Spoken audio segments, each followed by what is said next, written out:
Hello friend, SP education में आपका हार्दिक स्वागत है। आज की क्लास में हम लोग बात करने वाले हैं कॉर्पोरेट अकाउंट की, जिसे हम लोग निगमीय लेखांकन कहते हैं। और अगर हम लोग बात करते हैं तो ये क्लास नंबर आप लोगों की 5 रहने वाली है। अभी तक हम लोगों ने अगर हम लोग बात करते हैं तो 4 क्लास तक हम लोगों ने कंप्लीट कर लिया है और हम लोग अब 5वीं क्लास में कर रहे हैं। अब आज का टॉपिक क्या रहने वाला है तो वो है फाइनल अकाउंट, जिसे हम लोग अंतिम खाते कहते हैं। अंतिम खाते की ये मल्टीपल चॉइस हम लोग करने वाले हैं। एमसीक्यू क्वेश्चन जो है वो आज की क्लास में हम लोग करने वाले हैं। ठीक है, अब बात आती है कि जो एमसीक्यू क्लास है इसका सिलेबस क्या है, तो इसको भी देख लेते हैं कि क्या क्या सिलेबस है। तो जो जो हम लोगों ने कवर कर लिया है उनकी बात कर लेते हैं। अब यहाँ पर जो लिखा हुआ है ये थोड़ा सा जूम आउट कर लेते हैं, जिससे समझ में आए कि हम लोगों ने कौन कौन सी टॉपिक को कवर कर लिया है।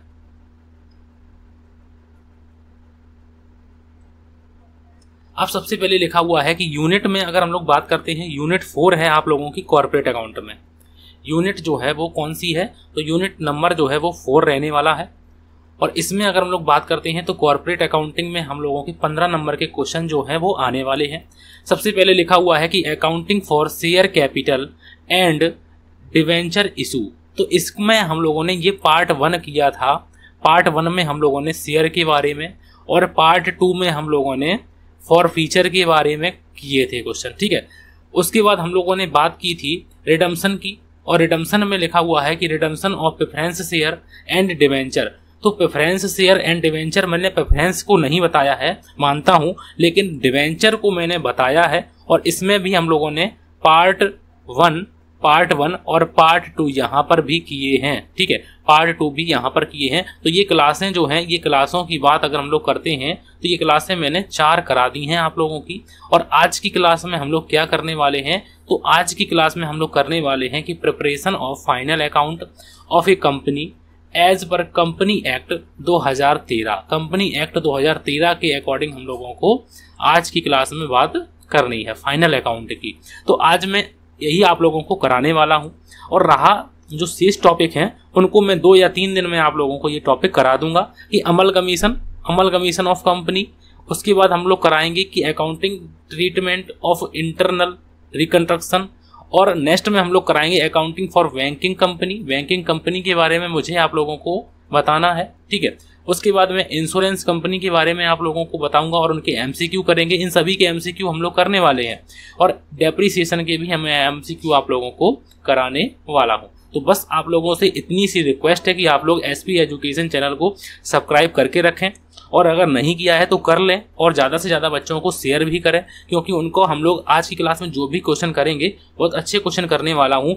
आ सकते हैं और आए हुए क्वेश्चन हैं, कुछ एग्जामों में आए हुए क्वेश्चन हैं और हो सकता है आप लोगों को भी एग्जाम में ये देखने को मिले। सबसे पहले क्वेश्चन नंबर, हम लोग समय की बात समय खराब नहीं करेंगे अपना, और क्वेश्चन नंबर 1 की तरफ मूव करते हैं। और लिखा हुआ है कि बोनस अंशों का आशय है लाभांश के बदले अंश देना या बोनस नगद देना। तो बोनस नगद नहीं देंगे, क्योंकि बोनस अंशों से आशय पूछा है। तो बोनस अंशों से आशय का मतलब होता है कि लाभांश के बदले में अंश देना। ठीक है, लाभांश के बदले में अंश देना। तो इसका राइट आंसर क्या हो जाएगा, तो इसका राइट आंसर हो जाएगा ए ऑप्शन, बिल्कुल सही आंसर हो जाएगा।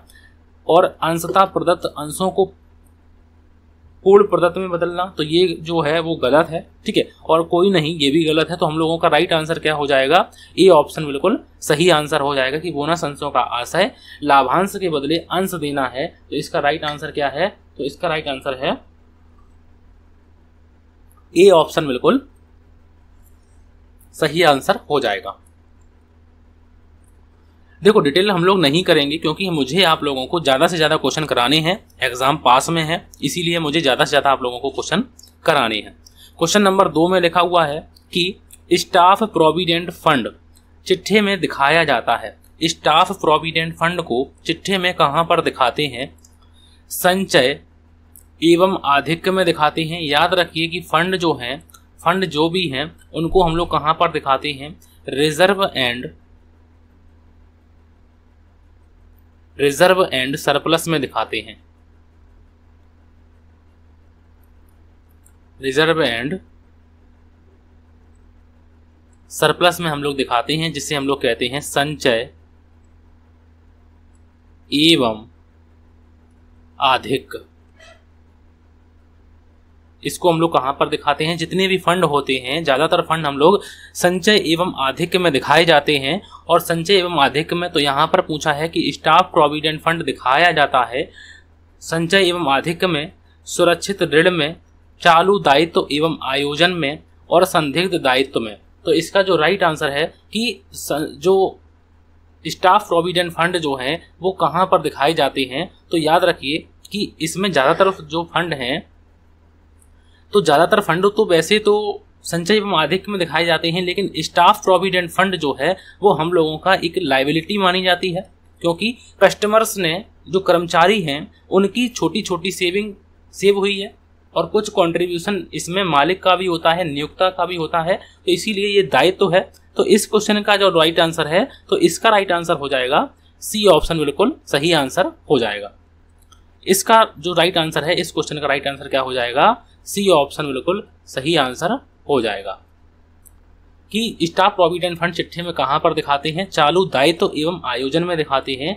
तो इसमें लायबिलिटी में हम लोग बात करते हैं, इसको हम लोग कहां पर दिखाते हैं? ये सब लायबिलिटी में आता है, तो इसलिए हम लोग इसको लायबिलिटीज में दिखाते हैं। ठीक है, उसके बाद नेक्स्ट क्वेश्चन में लिखा हुआ है, और क्वेश्चन नंबर की बात करते हैं, और क्वेश्चन नंबर में लिखा हुआ है कि क्वेश्चन नंबर 3 में लिखा हुआ है कि प्रस्तावित लाभांश दिखाया जाता है।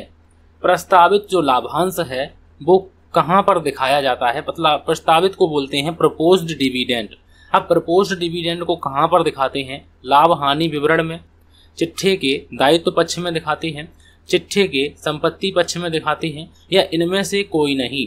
तो इसका जो राइट आंसर है वो आप लोगों को बताना है कि प्रस्तावित लाभांश, जिसे प्रपोज्ड डिविडेंड कहते हैं, कहां पर दिखाया जाता है। तो इसका राइट आंसर है, इसका जो राइट आंसर है वो हो जाएगा बी ऑप्शन, बिल्कुल सही आंसर हो जाएगा कि स्टाफ प्रोविडेंट प्रस्तावित लाभांश को चिट्ठे के दायित्व पक्ष में दिखाते हैं। तो इसका राइट आंसर है बी ऑप्शन, बिल्कुल सही आंसर हो जाएगा।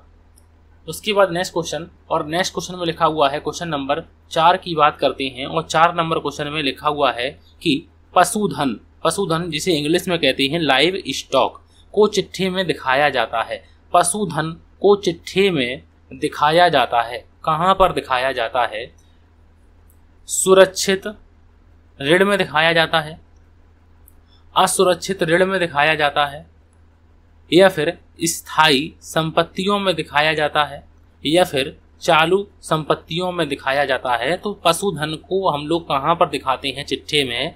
तो इसका राइट आंसर जो है वो है, हम लोगों का राइट आंसर क्या है? लाइव स्टॉक को हम लोग स्थायी संपत्ति में दिखाते हैं। तो इसका राइट आंसर है सी ऑप्शन, बिल्कुल सही आंसर हो जाएगा कि लाइव स्टॉक को हम लोग स्थायी संपत्ति शीर्षक में दिखाते हैं। इसका राइट आंसर है सी ऑप्शन, बिल्कुल सही आंसर हो जाएगा। उसके बाद नेक्स्ट क्वेश्चन, और नेक्स्ट क्वेश्चन में लिखा हुआ है, क्वेश्चन नंबर की बात करते हैं, और 5 नंबर क्वेश्चन में लिखा हुआ है कि संचयों में प्रस्तावित वृद्धि है। संचय मतलब कि रिजर्व में प्रस्तावित वृद्धि जो है वो क्या है? व्यय है, आय है, आयोजन है, या कुछ नहीं है? तो संचयों में प्रस्तावित जो वृद्धि है वो क्या है?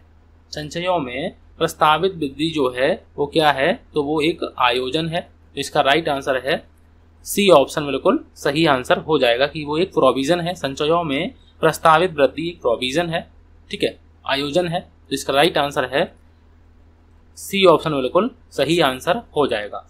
उसके बाद नेक्स्ट क्वेश्चन, और ये क्वेश्चन अभी पूछा था मैंने आप लोगों को, बस शीर्षक नहीं पूछा था, वहां पर हम लोगों ने बताया था कि उसको हम लोग कहां पर दिखाते हैं, लेकिन यहाँ पर पूछा है कि प्रस्तावित लाभांश दिखाया जाता है।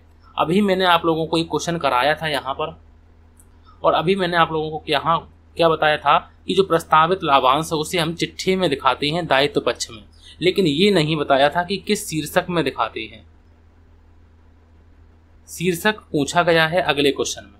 अब उसकी हम लोग बात करते हैं, जो शीर्षक पूछा गया है उसकी भी बात कर लेते हैं कि प्रस्तावित लाभांश दिखाया जाता है। तो प्रस्तावित लाभांश संचय एवं आधिक्य में दिखाया जाता है, चालू दायित्व एवं आयोजन में दिखाया जाता है, या फिर ऋण एवं अग्रिम में दिखाया जाता है या फिर विविध व्यय में दिखाया जाता है। तो प्रस्तावित लाभांश दिखाया जाता है, तो प्रस्तावित लाभांश को हम लोग कहाँ पर दिखाते हैं, तो याद रखिए कि प्रस्तावित लाभांश को रिजर्व एंड सरप्लस में दिखाते हैं। तो इसका राइट आंसर है ए ऑप्शन बिल्कुल सही आंसर हो जाएगा। उसके बाद नेक्स्ट क्वेश्चन, और नेक्स्ट क्वेश्चन में लिखा हुआ है 7 नंबर क्वेश्चन में लिखा हुआ है कि 7 नंबर क्वेश्चन में लिखा हुआ है कि अंश हरण खाते का जो शेष है, अंश हरण खाते का शेष है पूंजीगत संचय है, आयगत संचय है, आय है या फिर कुछ नहीं है।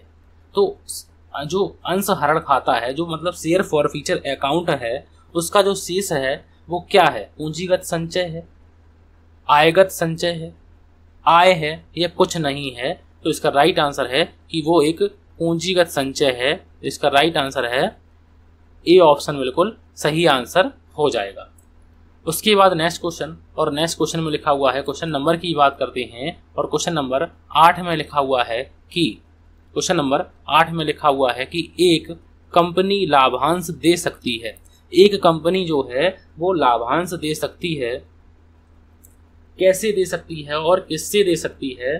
तो इसका राइट आंसर जो है वो बताना है कि अंश हरण खाते से दे सकती है, प्रतिभूति प्रीमियम संचय से दे सकती है, तो बिल्कुल नहीं दे सकती है, पूंजी शोधन संचय में से दे सकती है, तो बिल्कुल नहीं दे सकती है, और अंश हरण खाते से तो नहीं दे सकती है, तो सरकारी सहयोग राशि से दे सकती है।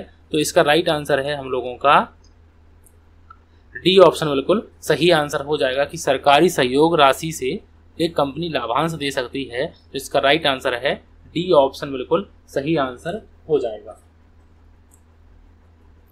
एक कंपनी लाभांश दे सकती है, तो एक कंपनी जो लाभांश दे सकती है वो सरकारी सहयोग राशि से लाभांश दे सकती है।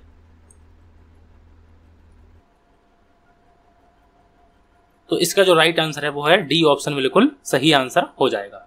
उसके बाद नेक्स्ट क्वेश्चन, और नेक्स्ट क्वेश्चन में लिखा हुआ है, क्वेश्चन नंबर की बात करते हैं, और क्वेश्चन नंबर में लिखा हुआ है 9 नंबर क्वेश्चन में लिखा हुआ है कि बकाया मांग खाता चिट्ठी में दिखाया जाता है।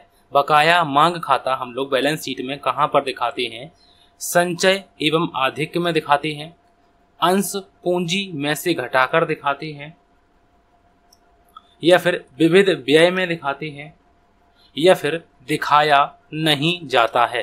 तो बकाया मांग खाता जो है वो चिट्ठी में अगर हम लोग दिखाते हैं या नहीं भी दिखाते हैं, तो इसका राइट आंसर है कि नहीं दिखाया जाता है। तो इसका राइट आंसर है, इसका जो राइट आंसर है वो है डी ऑप्शन बिल्कुल सही आंसर हो जाएगा कि बकाया मांग खाता चिट्ठी में दिखाया जाता है तो दिखाया नहीं जाता है। इसका राइट आंसर है डी ऑप्शन बिल्कुल सही आंसर हो जाएगा।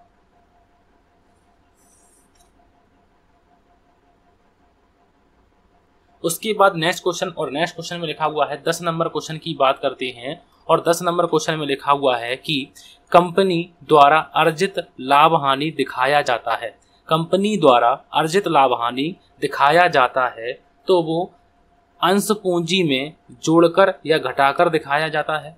अब अर्जित लाभ हानि है तो वो कहां पर दिखाया जाएगा, तो वो रिजर्व एंड सरप्लस में दिखाया जाएगा। रिजर्व एंड सरप्लस में दिखाया जाएगा, तो अंश पूंजी में जोड़कर या घटाकर तो बिल्कुल नहीं।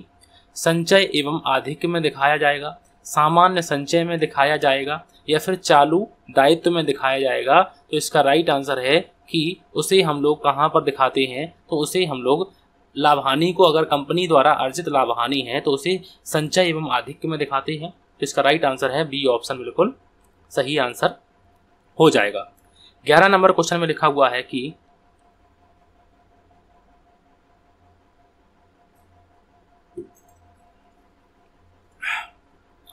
11 नंबर क्वेश्चन में लिखा हुआ है कि वैधानिक रूप से कौन सा विवरण पत्र बनाना अनिवार्य नहीं है। वैधानिक रूप से कौन सा विवरण पत्र बनाना अनिवार्य नहीं है, तो देखो लाभ हानि विवरण तो बिल्कुल बनाया जाता है, ये तो अनिवार्य है। लाभ हानि नियोजन विवरण भी बनाया जाता है, ठीक है। नगद प्रवाह विवरण को हम लोग नहीं बनाते हैं और चिट्ठा बनाया जाता है। तो इसका राइट आंसर है सी ऑप्शन बिल्कुल सही आंसर हो जाएगा। कि हम लोग क्या नहीं बनाते हैं, तो हम लोग कैश फ्लो स्टेटमेंट को हम लोग बनाना भी कोई दिक्कत नहीं है, बना भी सकते हैं और नहीं भी बना सकते हैं, अनिवार्य नहीं है। तो इसका राइट आंसर है सी ऑप्शन बिल्कुल सही आंसर हो जाएगा। उसके बाद नेक्स्ट क्वेश्चन, और नेक्स्ट क्वेश्चन में लिखा हुआ है, क्वेश्चन नंबर की बात करते हैं और 12 नंबर क्वेश्चन में लिखा हुआ है। अगर आप लोगों को क्वेश्चन अच्छे लग रहे हैं तो प्लीज़ आप लोग लाइक करें, चैनल को सब्सक्राइब करें और वीडियो को लाइक जरूर करें।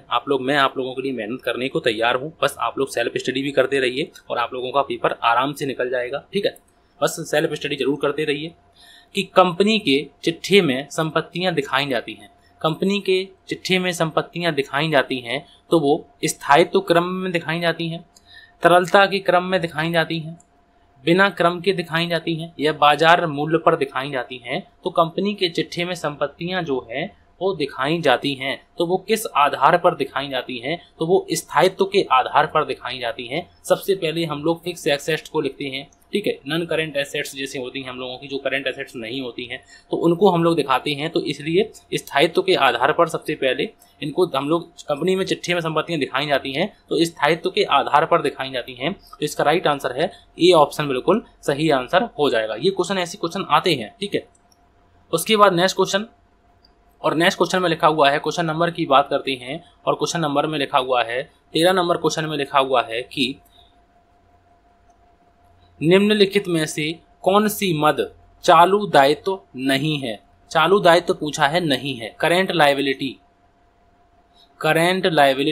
नहीं है, ये पूछा है, करेंट लायबिलिटी नहीं है। तो अब हम लोग देखते हैं अदत्त लाभांश। अदत्त लाभांश हम लोगों की करेंट लायबिलिटी है या नहीं है, तो ये तो बिल्कुल है। देय बिल भी है, बैंक अधिविकर्ष भी है, अल्पमत अधिकार अंशधारियों का हित जो है वो एक लायबिलिटी नहीं है, मतलब चालू दायित्व नहीं है। तो इसका राइट आंसर है डी ऑप्शन बिल्कुल सही आंसर हो जाएगा कि अल्पमत अंशधारियों का हित जो है वो चालू दायित्व नहीं है। उसके बाद नेक्स्ट क्वेश्चन, और नेक्स्ट क्वेश्चन में लिखा हुआ है कि यदि अंश पूंजी 1 लाख रुपए और सामान्य संचय दिया है 1,20,000 रुपए। ठीक है, सामान्य संचय में से कंपनी अंश निर्गमित करना चाहती है तथा सामान्य संचय का जो शेष है वो पूंजी 25% रखना चाहती है। शेष नई पूंजी जो है वो 25% रखना चाहती है, तो सामान्य संचय का शेष होगा। सामान्य संचय में लिखे कितने हुए हैं, 1,20,000। ठीक है, अब 1,20,000 रुपए लिखे हुए हैं सामान्य संचय में। अब यहां पर लिखा हुआ है कि सामान्य संचय में से कंपनी अंश निर्गमित करना चाहती है तथा सामान्य संचय का जो शेष है वो नई पूंजी का 25% रखना चाहती है। सामान्य संचय का जो शेष है वो कितना हो जाएगा, तो यहाँ पर जो बात आती है, तो इस क्वेश्चन का राइट आंसर क्या हो जाएगा कि 25% रखना चाहती है। तो इसका जो सही आंसर है वो है हम लोगों का 44। तो इसका राइट आंसर क्या हो जाएगा कि 44,000 रुपए इसका सही आंसर हो जाएगा। ठीक है, तो इसका राइट आंसर क्या हो जाएगा, 44,000 रुपए। बिल्कुल सिंपल है, आराम से हम लोग कर लेंगे। तो इसका राइट आंसर है 44,000 इसका सही आंसर हो जाएगा। उसके बाद नेक्स्ट क्वेश्चन में लिखा हुआ है, क्वेश्चन नंबर की बात करते हैं और क्वेश्चन नंबर में लिखा हुआ है कि कर आयोजन को चिट्ठे के किस शीर्षक में दिखाया जाता है, कि कर आयोजन को चिट्ठे के किस शीर्षक में दिखाया जाता है। कर आयोजन को चिट्ठे के किस शीर्षक में दिखाया जाता है, चालू दायित्व एवं आयोजन में, संचय एवं आधिक्य में, सुरक्षित ऋण में या फिर विविध व्यय में। तो कर आयोजन को हम लोग टैक्स की, मतलब टैक्स प्रोविजन फॉर टैक्स बोलते हैं। तो इसे हम लोग चिट्ठे में किस शीर्षक में दिखाएंगे, तो इसका राइट आंसर है उसे हम चालू दायित्व शीर्षक में दिखाएंगे। तो इसका राइट आंसर है ए ऑप्शन बिल्कुल सही आंसर हो जाएगा। इसका राइट आंसर क्या हो जाएगा, तो इसका राइट आंसर हो जाएगा ए ऑप्शन बिल्कुल सही आंसर हो जाएगा। उसके बाद नेक्स्ट क्वेश्चन में लिखा हुआ है, 16 नंबर क्वेश्चन में लिखा हुआ है कि कंपनी जो है, एक कंपनी के चिट्ठे के दायित्व पक्ष में संचय एवं आधिक्य के अंतर्गत कौन कौन सी मदों को दिखाया जाता है। कंपनी के चिट्ठे के दायित्व पक्ष में संचय एवं आधिक्य के अंतर्गत कौन कौन सी मदों को दिखाया जाता है, तो अंश प्रीमियम खाते को दिखाया जाता है, बिल्कुल दिखाया जाता है। ठीक है, प्रस्तावित लाभांश को दिखाया जाता है, तो प्रस्तावित लाभांश को भी दिखाया जाता है।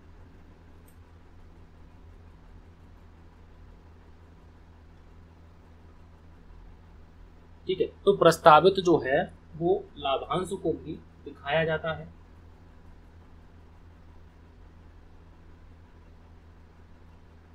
ठीक है, प्रस्तावित लाभांश को भी दिखाया जाता है। पूंजी शोधन संचय को दिखाया जाता है। तो पूंजी शोधन जो है वो संचय को दिखाया जाता है या नहीं दिखाया जाता है, तो इसको भी दिखाया जाता है, लेकिन लाभ हानि का नाम शेष को नहीं दिखाते हैं। इसका राइट आंसर है डी ऑप्शन बिल्कुल सही आंसर हो जाएगा। कि चिट्ठे मतलब कि हमसे पूछा है, देखो हमसे पूछा है कि चिट्ठे के दायित्व पक्ष में संचय व आदेय के अंदर कौन कौन सी मदों को दिखाते हैं। तो इस प्रकार से ऑप्शन लगे हुए हैं। पहले में लिखा हुआ है कि 1, 2 और 4। बी ऑप्शन में लिखा हुआ है कि 1, 2 और 3। सी ऑप्शन में लिखा हुआ है कि 1, 3 और 4 और डी ऑप्शन में लिखा हुआ है कि 2, 3 और 4। तो इसका राइट आंसर क्या हो जाएगा? तो इस क्वेश्चन का राइट आंसर हो जाएगा 1 और 2 और 3। तो इसका राइट आंसर है कि अंश प्रीमियम को भी दिखाते हैं, प्रस्तावित लाभांश को भी दिखाते हैं। प्रस्तावित लाभांश अभी मैंने पढ़ाया है आप लोगों को, ठीक है। पूंजी शोधन को भी दिखाते हैं। तो इसका राइट आंसर है ए बी सी, तीनों इसका सही आंसर है। तो ए बी सी कौन से ऑप्शन में है? तो ए बी सी है हमारे डी ऑप्शन में है। तो इसका राइट आंसर है डी ऑप्शन बिल्कुल सही आंसर हो जाएगा। उसके बाद नेक्स्ट क्वेश्चन में लिखा हुआ है, और क्वेश्चन की बात करते हैं 17 नंबर क्वेश्चन में लिखा हुआ है कि कंपनी के चिट्ठे में संपत्तियां प्रकट की जाती हैं। कंपनी के चिट्ठे में संपत्तियां प्रकट की जाती हैं घटते क्रम में, संपत्ति मूल्यों के क्रम में, तरलता क्रम में एवं निश्चित प्रारूप में, स्थायित्व क्रम में एवं निश्चित प्रारूप में। तो कंपनी के चिट्ठे में संपत्तियां प्रकट की जाती हैं, तो किस प्रकार से संपत्तियां जो हैं वो प्रकट की जाती हैं? तो इसका जो सही आंसर है तो वो क्या हो जाएगा कि संपत्ति के मूल्यों के क्रम में कंपनी के चिट्ठे में संपत्तियां प्रकट की जाती हैं संपत्ति के मूल्यों के क्रम में। तो इसका राइट आंसर है बी ऑप्शन बिल्कुल सही। सॉरी तो इसका राइट आंसर जो है वो ए और बी मतलब अलग अलग क्वेश्चन है। तो अगर हम लोग इस क्वेश्चन की राइट आंसर की बात करते हैं तो स्थायित्व क्रम में इसका सही आंसर है क्योंकि इसके ऑप्शन जो है वो ऊपर नीचे है, तो बी ऑप्शन इसका नीचे हो गया है। तो इसका राइट आंसर है बी ऑप्शन मतलब स्थायित्व क्रम एवं निश्चित प्रारूप में। तो अभी मैंने आप लोगों को कहा था, ठीक है। तो इसका राइट आंसर है बी ऑप्शन बिल्कुल सही आंसर हो जाएगा। डी नहीं है, ये बी ऑप्शन है, ठीक है, क्योंकि ऊपर नीचे हो गए हैं टाइपिंग एरर की वजह से। उसके बाद नेक्स्ट क्वेश्चन में लिखा हुआ है, और 18 नंबर क्वेश्चन की बात करते हैं। 18 नंबर क्वेश्चन में लिखा हुआ है कि अंतरिम लाभांश को दिखाया जाता है। अंतरिम लाभांश को लाभ हानि विवरण में दिखाया जाता है, चिट्ठे के संपत्ति पक्ष में दिखाया जाता है, चिट्ठे के दायित्व पक्ष में दिखाया जाता है, या फिर लाभ हानि नियोजन विवरण में दिखाया जाता है। तो अंतरिम लाभांश इंटरिम डिविडेंड को हम लोग कहाँ पर दिखाते हैं? तो इसका राइट आंसर जो है वो क्या हो जाएगा? तो इसका राइट आंसर जो है वो हो जाएगा अंतरिम लाभांश को हम लोग लाभ हानि नियोजन विवरण में दिखाते हैं। इसका राइट आंसर है डी ऑप्शन बिल्कुल सही आंसर हो जाएगा। तो इसका राइट आंसर क्या हो जाएगा? डी ऑप्शन बिल्कुल सही आंसर हो जाएगा। उसके बाद नेक्स्ट क्वेश्चन में लिखा हुआ है कि प्रस्तावित लाभांश प्रदत्त पूंजी के 10% से कम हो तो संचय में हस्तांतरित राशि होगी। तो प्रस्तावित जो लाभांश प्रदत्त पूंजी के 10% से तो कम हो तो संचयों में हस्तांतरित राशि होगी 5%, 10%, 12.5% या फिर कुछ नहीं। तो इसका राइट आंसर है कि प्रस्तावित लाभांश अगर प्रदत्त पूंजी के 10% से कम हो तो संचयों में हम लोग कुछ नहीं ट्रांसफर करेंगे। तो यहाँ पर जो राइट आंसर है वो क्या हो जाएगा? डी ऑप्शन बिल्कुल सही आंसर हो जाएगा। उसके बाद नेक्स्ट क्वेश्चन में लिखा हुआ है, क्वेश्चन नंबर की बात करते हैं, और 20 नंबर क्वेश्चन में लिखा हुआ है कि डूबत ऋण के अपलेखन हेतु पृथक रखी गई राशि कहलाती है। तो डूबत ऋण के अपलेखन हेतु पृथक रखी गई राशि विनियोग कहलाती है, आयोजन कहलाती है, संचय कहलाती है, या कुछ नहीं कहलाती है। तो इसका जो सही आंसर है कि वो क्या कहलाती है? तो वो डूबत ऋण के अपलेखन हेतु पृथक की गई राशि को हम लोग संचय कहते हैं। तो इसका राइट आंसर है सी ऑप्शन बिल्कुल सही आंसर हो जाएगा। उसके बाद नेक्स्ट क्वेश्चन, और नेक्स्ट क्वेश्चन में लिखा हुआ है, क्वेश्चन नंबर की बात करते हैं, और क्वेश्चन नंबर में लिखा हुआ है कि विविध व्ययों की चिट्ठे में राशि दिखाई जाती है।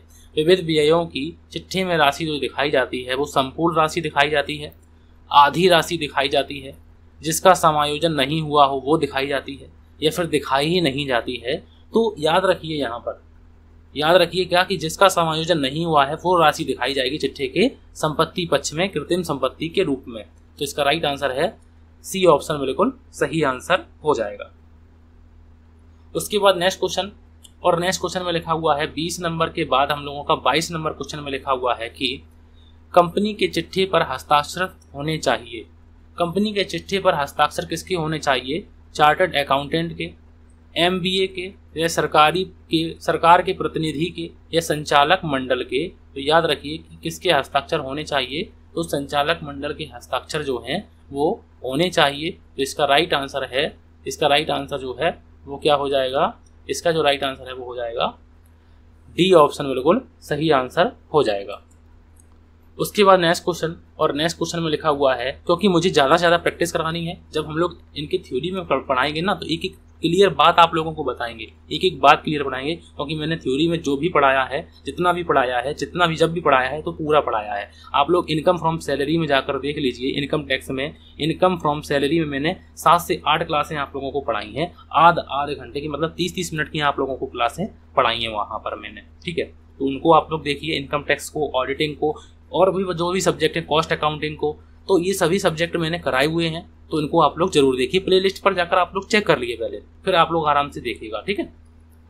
उसके बाद नेक्स्ट क्वेश्चन में लिखा हुआ है, और क्वेश्चन नंबर की बात करते हैं, 23 नंबर क्वेश्चन में लिखा हुआ है कि कंपनी द्वारा अधिकतम लाभांश घोषित किया जा सकता है।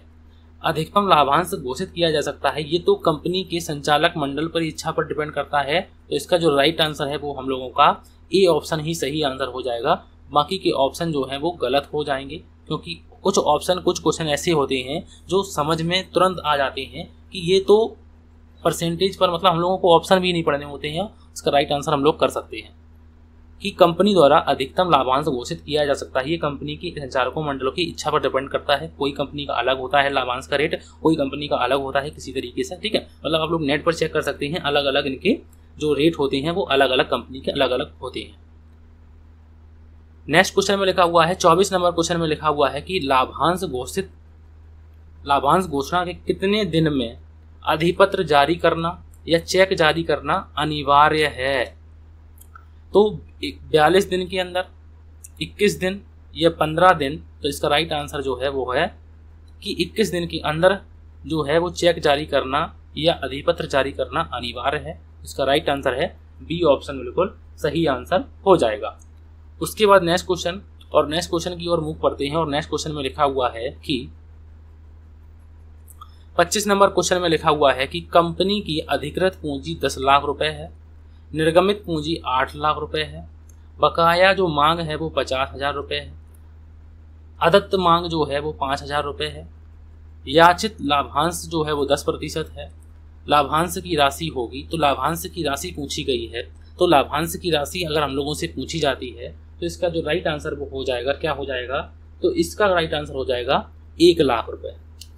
इसका राइट आंसर 1 लाख रुपए कैसे निकलेगा उसको भी हम लोग देखते हैं निकाल के, ठीक है।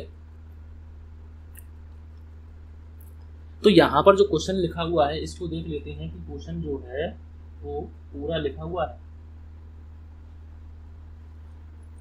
तो यहाँ पर जो क्वेश्चन लिखा हुआ है, ठीक है, पूरा लिखा हुआ है।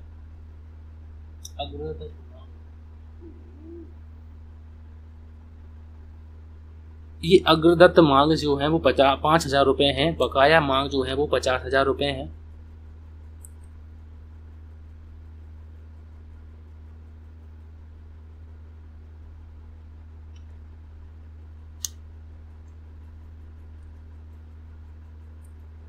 तो इसका जो सही आंसर है की बात करते हैं तो 10 लाख रुपए है अधिकृत पूंजी, और यहाँ पर लिखा हुआ है कि जो घोषित लाभांश है, ये घोषित लाभांश लिखा हुआ है कि घोषित लाभांश कितना होगा। तो घोषित करेंगे तो बांटेंगे नहीं, घोषित करना है। तो यहाँ पर 10% की बात करते हैं तो 10% यहाँ से इसको निकालते हैं तो ये कितना रुपए आएगा यहाँ पर निकल के। तो यहाँ पर जो निकल के आता है वो निकल के आता है 1 लाख रुपए लाभांश का। तो 1 लाख रुपए लाभांश के निकल के आते हैं। तो इसका राइट आंसर है डी ऑप्शन, बिल्कुल सही आंसर हो जाएगा। उसके बाद नेक्स्ट क्वेश्चन में लिखा हुआ है, क्वेश्चन नंबर की बात करते हैं, और 26 नंबर क्वेश्चन में लिखा हुआ है कि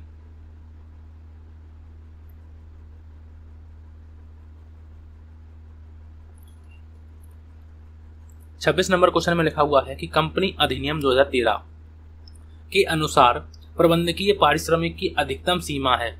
प्रबंधकीय जो पारिश्रमिक की अधिकतम सीमा जो है वो कितनी है? शुद्ध लाभ का 10%, शुद्ध लाभ का 5%, या शुद्ध लाभ का 3%, या शुद्ध लाभ का 11%। तो कंपनी अधिनियम 2013 के अनुसार प्रबंधकीय पारिश्रमिक की अधिकतम सीमा जो है वो कितनी है? तो इसका राइट आंसर जो है वो है 10, शुद्ध लाभ का 10% इसका सही आंसर हो जाएगा। उसके बाद नेक्स्ट क्वेश्चन, और नेक्स्ट क्वेश्चन में लिखा हुआ है, क्वेश्चन नंबर की बात करते हैं, बोनस अंश दिए जा सकते हैं।